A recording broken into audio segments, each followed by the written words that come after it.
A military court in Congo has sentenced 37 people, including 3 Americans, to death for their involvement in a failed coup attempt.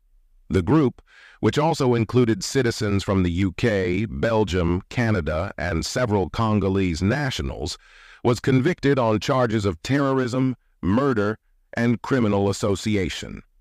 14 others were acquitted in the trial, which began in June. The coup, led by opposition figure Christian Malanga in May, targeted the presidential palace and a close ally of President Felix Tshisekedi. Malanga was killed during the attack, live-streaming part of the incident before being fatally shot while resisting arrest. Among those sentenced was Malanga's 21-year-old son, Marcel Malanga, a U.S. citizen, along with 2 other Americans, Tyler Thompson Jr. and Benjamin Ruben Zalman Poland. Families of the Americans maintained their innocence, stating they had no knowledge of the coup plot. The sentencing, delivered by an open-air military court, was broadcast live on national television. The court's decision follows Congo's reinstatement of the death penalty earlier this year as the government battles rising violence and militant attacks. The defendants have the right to appeal the verdict. Russian President Vladimir Putin has issued a stark warning to NATO, declaring that if restrictions on Ukraine's use of long-range Western missiles are lifted, it will be viewed as a direct act of war. Speaking at the United Culture Forum in St. Petersburg, Putin stated that such a move would signify that NATO countries, including the United States and European nations, are at war with Russia. He emphasized that Russia would respond accordingly to any threats posed by this shift in the conflict. The warning comes as NATO leaders, including U.S. Secretary of State Antony Blinken, signal a potential shift in strategy, hinting that Ukraine could soon be allowed to strike deeper into Russian territory. In a recent statement, Pope Francis weighed in on the upcoming U.S. presidential election, calling it a choice between the lesser of 2 evils. He expressed concerns over the anti-migrant policies of former President Donald Trump and Vice President Kamala Harris's support for abortion rights, describing both stances as against life.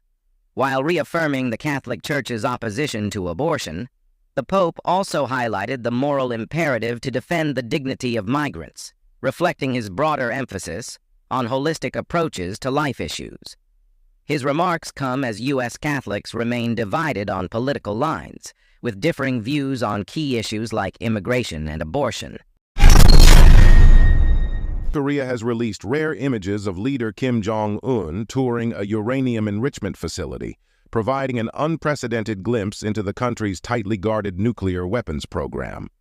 The photos, shown by state media, reveal a sterile warehouse lined with cylindrical machinery used to produce weapons-grade nuclear material.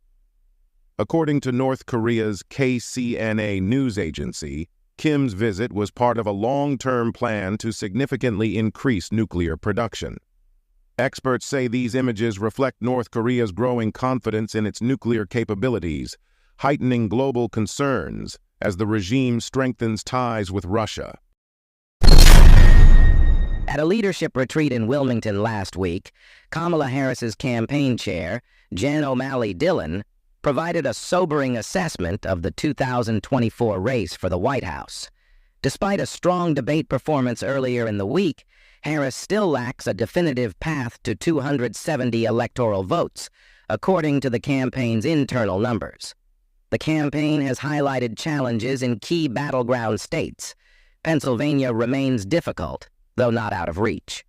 North Carolina, traditionally tough for Democrats, shows promise, while Arizona, which Biden narrowly won in 2020, seems less secure. Georgia and Nevada appear possible, but with polling data requiring optimistic interpretations. Michigan and Wisconsin stand out as the most favorable for Harris. While Harris's team remains confident in the campaign's momentum, concerns linger about maintaining voter excitement. With 8 weeks until Election Day, there's a focus on the 5 to 6% of undecided voters in battleground states. Harris's campaign aims to appeal to these voters through targeted strategies, including high-profile endorsements and planned events like her upcoming appearance at the National Association of Black Journalists in Philadelphia. The team is determined to maximize eyeballs and create pivotal moments as they build toward Election Day. Donald Trump's refusal to take part in another presidential debate with Democratic nominee Kamala Harris marks a significant moment in the 2024 campaign and hints at vulnerability for a political career built on the foundation of his television fame and mastery of stagecraft. The ex-president said he doesn't need a rematch because he won Tuesday night's debate, despite overwhelming reviews saying he bombed against a vice president who outdid a former reality star. Because we've done 2 debates and because they were successful, there will be no third debate. It's too late anyway. The voting's already begun, Trump said during a wild campaign speech in Arizona on Thursday, also referring to his first debate against Joe Biden on CNN in June that led to the president being pushed out of the race by his own party.